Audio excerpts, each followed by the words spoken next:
Hey guys, Nash is back, and I wanted to do another video on paganism, and particularly my own beliefs, particularly regarding how I got introduced to paganism, why I chose the path that I did, and certain misconceptions with said path that a lot of people in Norse paganism tend to have.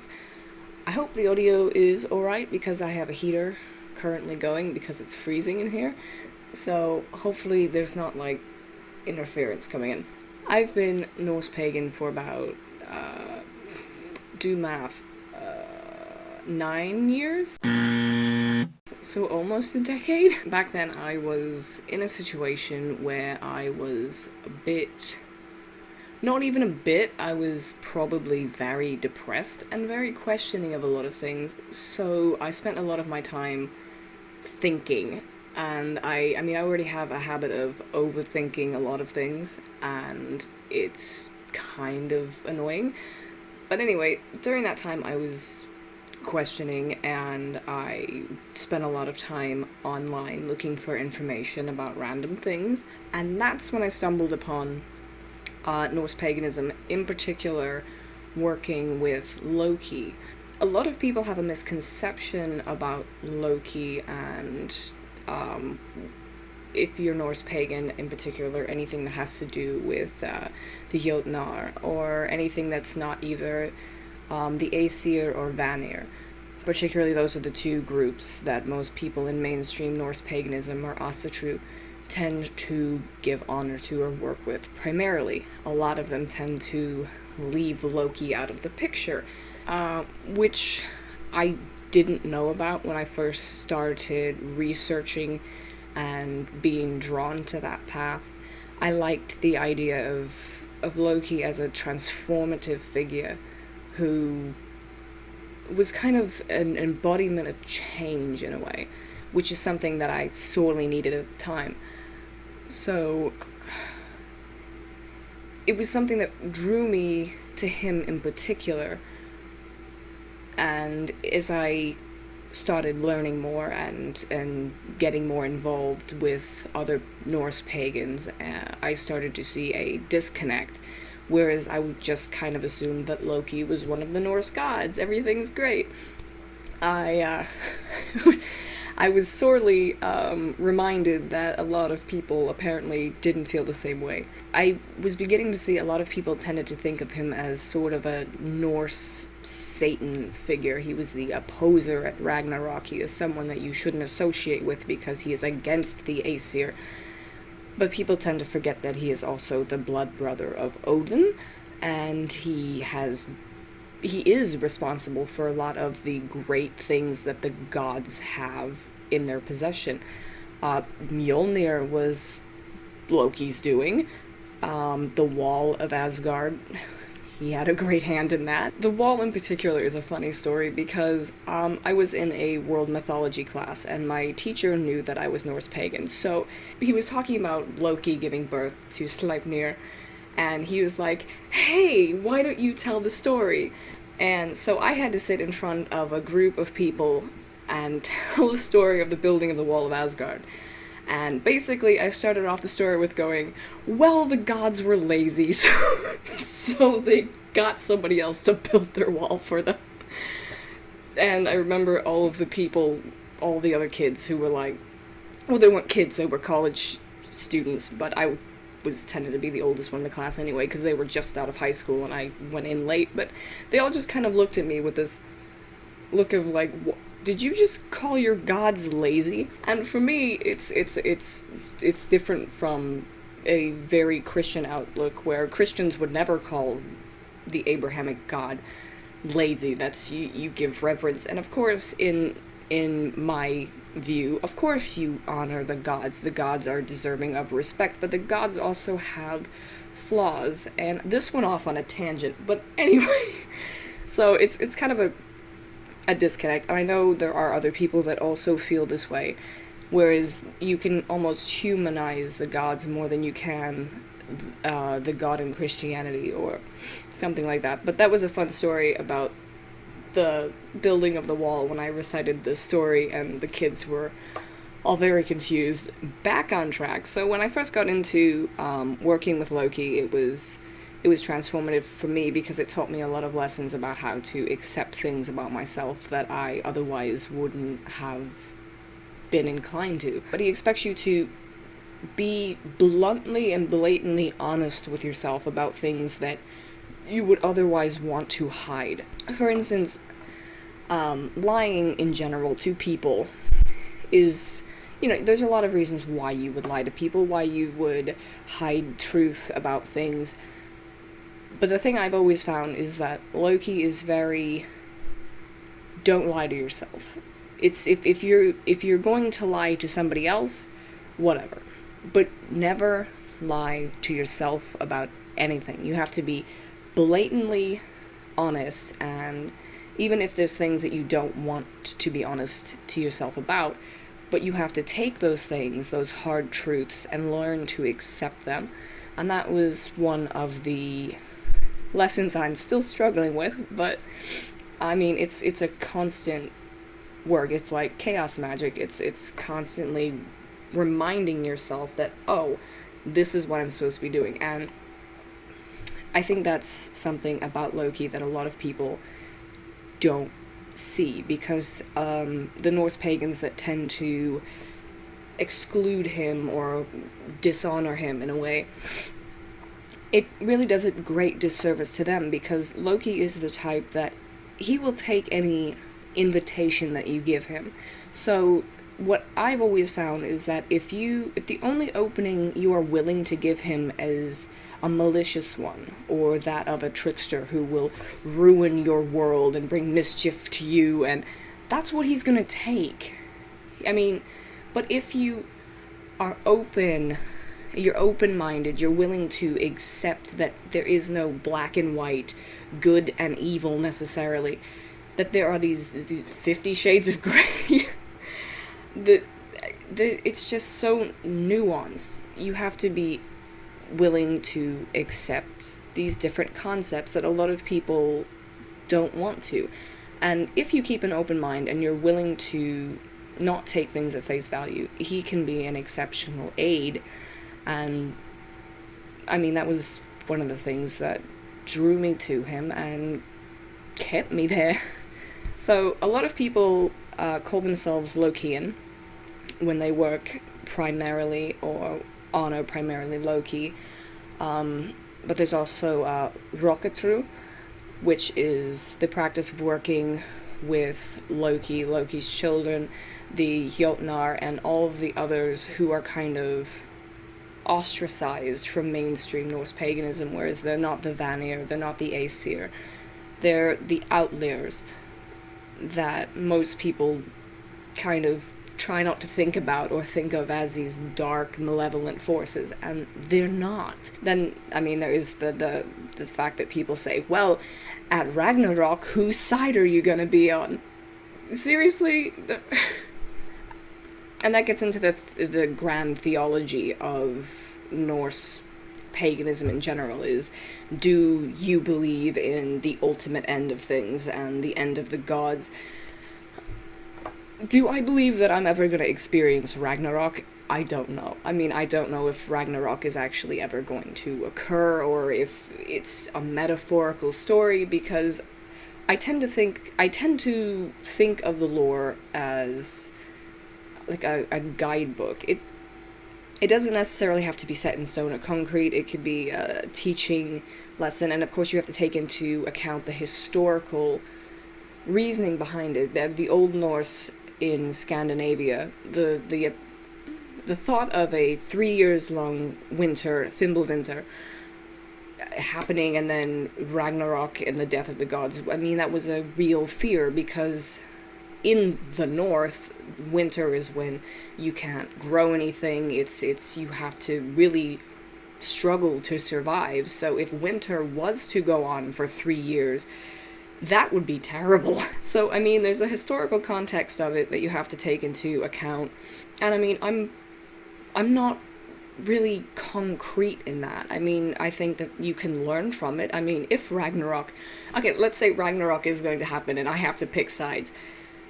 I mean, I'm gonna stick with my man Loki. I'm sorry, no offense, because, I mean, I do also honor Odin and Frey, Thor, obviously. There's no... but I mean, primarily I tend to lean more towards Loki, Fenrir, Jormungandr, Hel. But, I mean, I don't see why anybody has to pick sides, because even though the gods have knowledge that Ragnarok is going to occur, they don't automatically look at Loki and go, "You're a dick." Well, kind of, but that's more about what he does in a day-to-day basis. And I mean, if you really think about it, this is gonna get deep. So, like, for instance, Fenrir was tied up. Loki's children were taken away from him because they were thought to be a danger to the gods. Like, Fenrir was tied up because Odin feared that he was... because he's supposed to kill Odin. Odin knows this. Odin's like, yeah, you're gonna kill me at some point. He keeps an eye on him, watches him as he grows, and then eventually he comes to the decision that for my safety, I'm going to try to mitigate the risks and chain him up. But at the same time, they don't necessarily bastardize Loki in the, like, you can't sit with us kind of way. I mean, he still gets invited into the hall. Like in Lokasenna, he is invited in after killing a few people, but long story. He still makes it in the hall. He insults everybody. But anyway, it's not like they have animosity towards each other, but they don't automatically go, no, we're just gonna throw you. It takes an extreme event to get them to act against him and chain him up. So I'm trying to articulate this in a way that's going to make sense. They coexist even as there is animosity, but I don't think the animosity purely comes because of Ragnarok. I think on Loki's end there's a lot of animosity over the mistreatment of his children. I mean, Hel, all things considered, is doing fairly well. I mean, she rules her own domain. She is the caretaker of the dead, and overall she got the good end of things. But Jormungandr cast down. He was thrown to Midgard and ostracized, basically. Fenrir was mistreated in that he was chained up until Ragnarok. Although the sagas and the Eddas don't talk about it, I think, just as from my perspective, I feel like Loki doesn't really have a reason to be on friendly terms after any of that. So the animosity kind of goes both ways. There's a wariness on the Aesir side because of the foreshadowing of Ragnarok, but on Loki's side, it's, you're mistreating my family, which is an interesting duality that I think a lot of people don't take into perspective. I think they just think, oh, Loki just does this stuff. And whereas in the earlier stories before all of this, he played tricks, he was mischievous, but it was for an overarching reason. Good things came out of them, like Mjolnir came out of him fucking around. It always ended up in a place where, yeah, he might have fucked something up, but he was then fixing it in a way that gave good things. Does that make sense? I hope it does. This is another good point. I don't understand why people think that Loki is the god of lies, because really, he doesn't lie. It's more about facing the truths that you try to lie to yourself about, which is what I was talking about in the beginning. It's because, like in Lokasenna, he calls everyone out on the bullshit. And the other gods, they don't like that. They don't like having the darker sides of themselves thrown in their faces, because it's a hard thing to face. But Loki's like, no, own up to your shit. For me, I don't understand why people ever called him the god of lies, because he is very cunning. He can use words to manipulate situations. Like when he was supposed to get his head cut off, and he was like, yeah, you're supposed to cut off my head, but I didn't say anything about my neck, so you technically can't cut off my head. So they just sewed his lips shut instead, and he's like, well. So I think there's a lot of misconceptions about Loki as a whole, but I think there's a lot of things to consider when you take into account all of the coalescing events, all of the lore. And again, in the Eddas, depending on which ones you read, the specific translations, some of them do tend to make Loki out to be this cackling, evil, mischievous maniac who just revels in the suffering of others, but I never particularly got that feeling from him. But I suppose, on the other hand, if that's the only opening you're willing to give him, if you really view him as this malicious force, then he's gonna be like, okay, cool, that's what I'm gonna be to you, because that's the only opening you're gonna give me. I think that's a lot of the biggest misconceptions, and for me, I mean, it was very transformative because, I mean, he taught me how to deal with my shit, how to own up to it, how to stop lying to myself about so many things, and in the near decade that I've been Lokian, particularly, it's helped me realize a lot of things about myself and become more comfortable with myself than I would have been otherwise. So, I gotta thank him for that. Big misconception. Tom Hiddleston. I mean, don't get me wrong, I'm a huge geek. I love the MCU. I've seen almost... I don't think I've missed any movies. Wait a second. I think I've seen all of the movies. But, I don't think I've missed any. And I cried when Captain America wielded Mjolnir. But I think a lot of people have this misconception that, oh, you like Loki because of Tom Hiddleston. And pop culture paganism is a thing in its own right, and I'm not going to deride that. If people want to use the likeness of Tom Hiddleston in their practice, sure. I mean, Loki was a shapeshifter, so I think in Loki's perspective, if anyone is drawn to him via Tom Hiddleston, I mean, it's a way of getting his name out there, and he's like, yeah, cool, that's great. I'm getting all this recognition now, it's fantastic. So I think it's actually kind of a positive thing. I know there are some couch Vikings who like to be like, oh yeah, dude, bro, no, I got my Admit One Valhalla sticker on my arm. Yeah, it's great.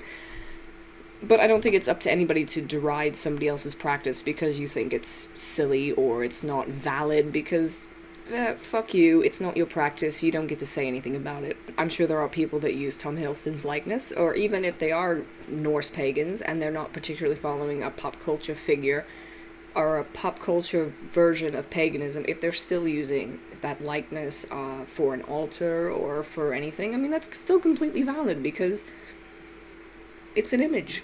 I mean, and it's a nice image. I'll be the first one to admit that Tom Hiddleston's easy to look at, but I don't see why people would be up in arms about that, and I have seen that particular argument a lot, particularly in regards to people who might only follow Loki, or who might honor Loki more and talk about him more in a positive way, and then people automatically go, yeah, it's because of Marvel. Why is my ear so red? I think it's because I had my headband on. It was because my hair looks like shit. So yeah, I mean, that's my experience with it. I think I summed it up pretty well. I kind of went on a lot of tangents because when I tend to talk about Loki, it tends to all coalesce into a bunch of different things where it's like... And I already have difficulty keeping points straight in my head, so that's my interpretation. I'm sure there are other things I can pick apart and go into more detail, like specific things I believe about particular theology, like I could rant on about, oh, what goes on in the afterlife, or will Ragnarok actually happen? I think that about does it for this, and I hope you at least garnered something out of this video. I have a bit of a head cold, which is probably why I sound a bit different. I don't know if I have a head cold or if I'm just like...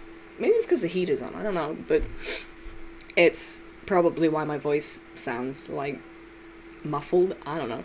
But anyway, I hope you at least learned something from this video, or found it a bit interesting, and if you have any questions, comments, or anything, leave them down below, and hit the like button and the subscribe button if you'd like to hear me run my mouth more. And until next time, bye.